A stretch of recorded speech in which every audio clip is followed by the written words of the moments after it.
Hey guys, me, Mason Hawk here again, giving you guys my summary and ethical opinion on chapters 23 and 24 for this week.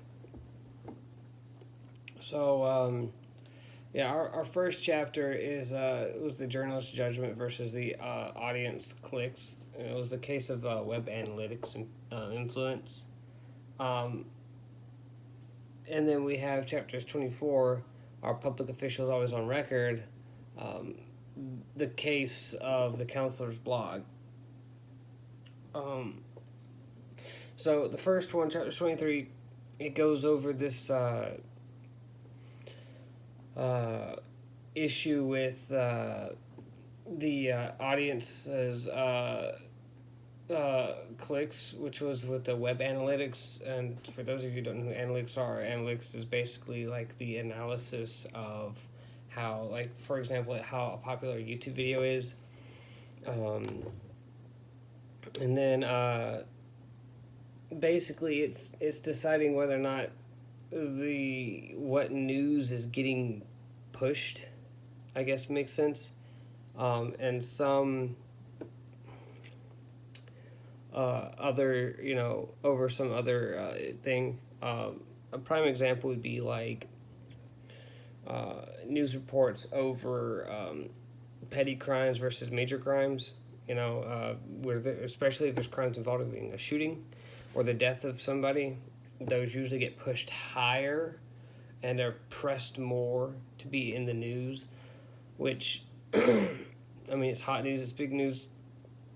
So, of course, it's going to be, higher up on the list over, like, oh, this child lost their dog and needs your help to find it. But no one's going to see that one because the main one that's going to be pushed is the one about someone who got shot, and may or may not have survived, and if they survived, it's lower, and if they died, it's higher because that's, I guess, more, I don't know, appealing, more attention grabbing, would be probably a good word. So my ethical opinion on this, I think all news should be treated equally. However, I do believe certain news needs to be treated in higher regard too. You know, murder, shootings, all that stuff. I understand that stuff's up there because it's kind of important. Um, but if you have like a news about like COVID, that's a pretty big one. It's up there because it's important. It pertains to the public safety of society. So of course that stuff's going to be up higher, and then all the other stuff is going to be like down lower. Um, so yeah, I kind of agree with it in a sense, because I do understand that there are certain things that should be analytically higher and aren't, but then other times, most of the time, actually, things are where they are supposed to be in a sense, not to categorize, but. And then chapter 24, we get into the public officials always on record, which, um, it's I don't know. Ethically, I believe everyone should kind of be on their best behavior, especially when everyone else is watching. Um, a prime example of this would be like, hmm, a Hollywood actor, and they're always on somebody's radar because everyone wants to know what the Hollywood actor is doing. What is Tom Cruise thinking about?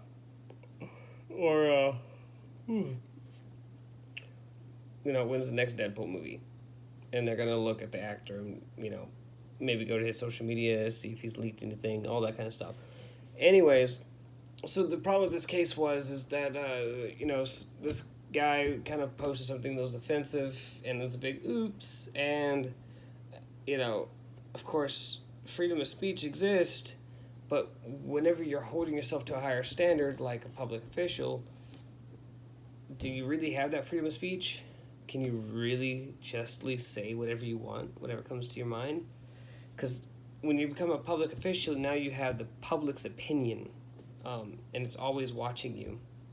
And so that's kind of like this weird gray area, right? Because, yes, you legally are allowed to say what you want to say. However, if you say what you want to say and a lot of people don't like it, you could lose where you are. You could lose your job. You could lose a lot of things. So it's a weird like that. It's like a double-edged sword. Anyways, I believe it's ethical. Yes and no. I do believe that you should be allowed to say whatever you want to say, whenever you want to say it. For sure. Freedom of speech, constitutional right, so on and so forth, blah, blah, blah. Yes, you should be allowed to do whatever you want, or say whatever you want, really, to an extent. And that's it. The extent in which you're allowed to say something, that should be the key factor here. Because, if you say something offensive, I think that's gone over that extent, that fine line of where freedom of speech is and then where public opinion lays, right? So, looking at it like that, it'd be something if, in the presidential election is just a prime thing. Trump always has his social media. He's always has someone running his social media.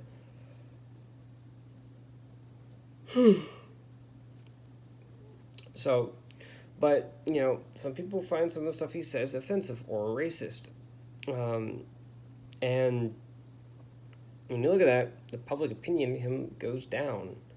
And, when your public opinion of you goes down to the public, especially the people who are voting in office, which we all witnessed by now, the presidential election, Biden's in this huge lead. And I wouldn't say that, Biden's exempt from this. I'm pretty sure he has a bunch of, haters or whatever, people who don't like what he says in his social media, whatever, if he even has it. But, the public opinion of Donald Trump went down, and when your public opinion, especially when the public's the people who basically give you your job, if they don't like you, it makes you keep the job. So you see that freedom of speech, yes, he didn't break it, or he didn't break any laws. He had his own freedom of speech, his own opinion. However, that public opinion about him lowered because they didn't agree with him.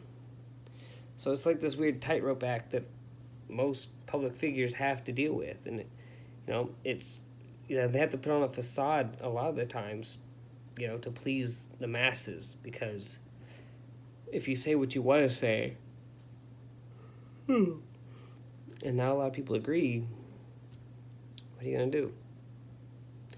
Anyways, this is my summary over chapters 23 and 24. I thank you guys for listening. I'm sorry it's long-winded. There was a lot of stuff to go over in this one, in my opinion, some important stuff. So have a good night. See ya.